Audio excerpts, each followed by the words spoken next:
Today we're going to be taking a look at the replacement power cord for Cat's Heaters frost plug block heaters. Now this is just going to be a replacement 3-prong cord for your Cat's heater.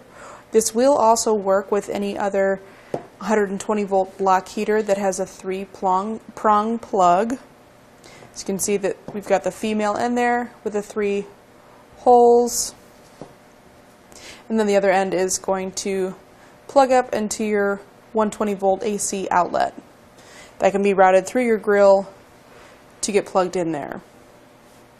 Now this does replace that frost plug style engine block heater from Cat's Heaters. Part numbers are KH11483, KH30217, or KH30214.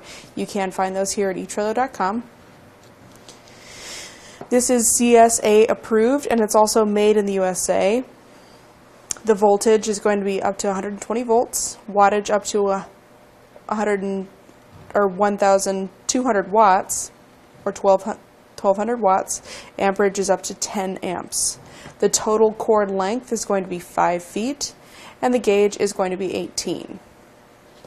And that's going to do it for our look at the replacement power cord for Cat's Heaters frost plug block heaters.